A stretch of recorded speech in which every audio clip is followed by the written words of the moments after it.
أعزائي الطلبة مرحبا بكم. Alors aujourd'hui nous allons faire un rappel sur les machines thermiques. Une machine thermodynamique est un système fonctionnant grâce à un fluide auquel on fait subir des transformations cycliques au cours desquelles il y a un échange d'énergie avec le milieu extérieur. Le milieu extérieur est constitué de n sources de chaleur, idéalement un thermostat échangeant de la chaleur avec le fluide et d'un système mécanique échangeant du travail avec le fluide. Les machines qu'on connaît, c'est quoi? C'est le moteur et un frigo, par exemple, la machine frigorifique. Alors, ces deux machines, qu'est-ce qu'elles font? Donc, elles sont connectées à deux sources de chaleur. Une source chaude et une source froide. Mais ici, on a généralisé. On a dit qu'une machine, elle peut être connectée à N sources. Donc, elle peut échanger de la chaleur comme elle peut échanger du travail. Ça veut dire, elle peut recevoir du travail comme elle peut céder du travail. Alors, W est supérieur à 0. La machine reçoit du travail de l'extérieur. Ici, on a un système. Ici, on a un système récepteur.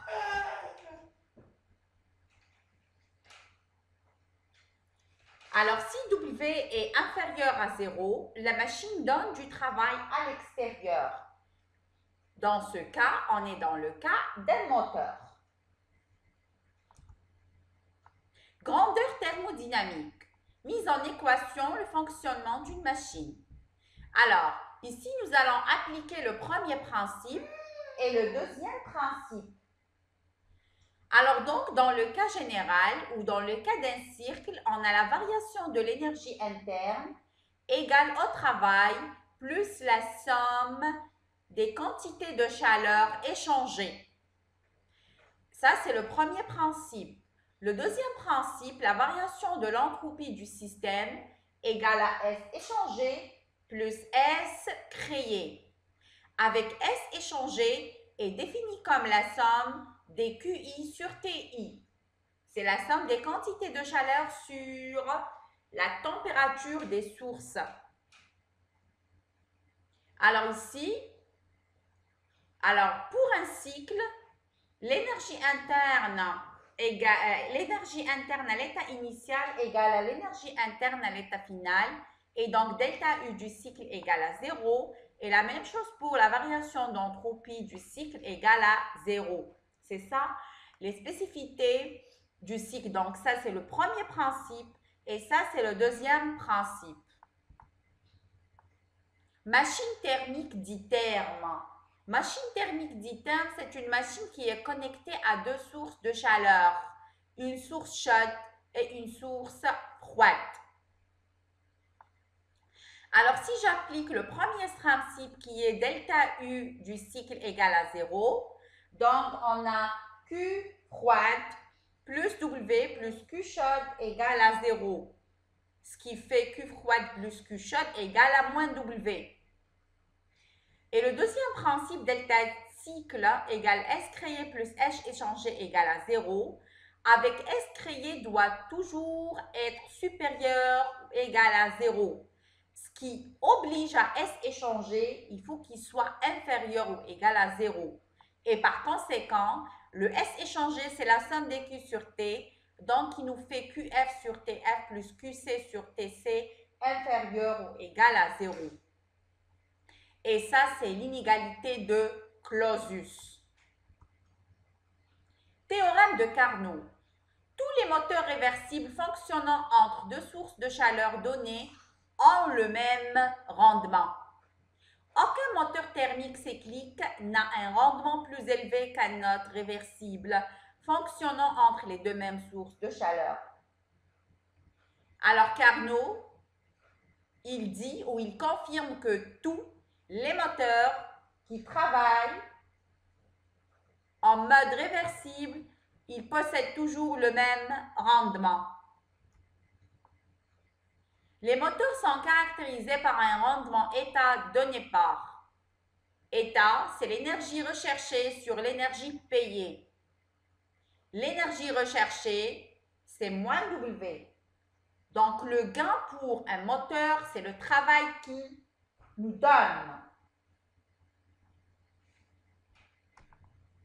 Et l'énergie payée, c'est ce qu'on a fourni. C'est ce qu'on a fourni qui est QC.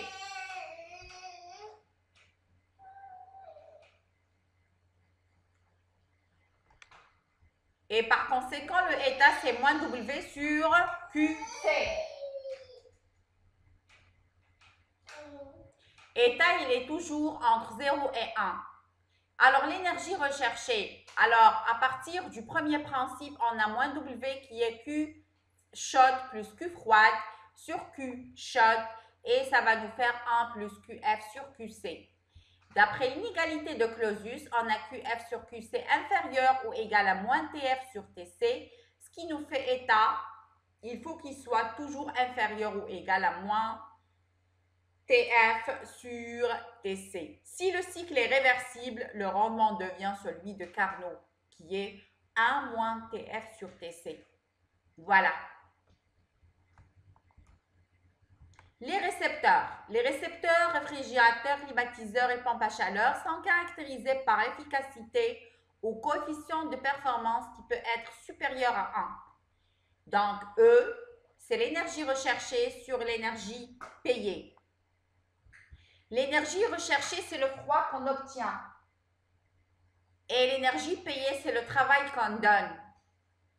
À partir du premier principe, W qui est moins QF moins QC, donc ici, on remplace et on simplifie QF avec QF et par conséquent, on aura C1 sur moins 1 moins QC sur QF. À partir de l'inégalité de Clausius, QC sur QF est inférieur ou égal à moins TC sur TF. Remplaçant cette inégalité dans ce terme-là, donc on aura E est inférieur ou égal à 1 sur TC sur TF moins 1. Voilà. La pompe à chaleur. La pompe à chaleur, donc, c'est le chaud. C'est ça le gain. On gagne la chaleur divisé par le travail qu'on fournit.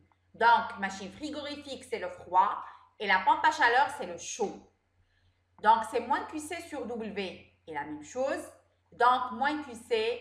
Donc, le W, c'est moins QF moins QC. Le moins disparaît avec le moins. Et voilà. On aura QC sur QF inférieur ou égal à moins TC sur TF en appliquant l'inégalité de Clausius. En remplaçant ce terme, on a E, c'est inférieur ou égal à 1 sur 1 moins TC sur TF. Donc, c'est ça les trois cas qu'on peut voir. Mais surtout, pour chaque cas, il faut savoir exactement c'est quoi le gain et c'est quoi la dépense. Bilan énergétique. Les machines fonctionnant par un cycle, en appliquant le premier principe de la thermodynamique, qui est delta U cycle égale W cycle plus Q cycle égale à 0, en appliquant le deuxième principe de la thermodynamique, qui est delta S cycle égale S échangé avec l'extérieur, plus S créé égale à 0.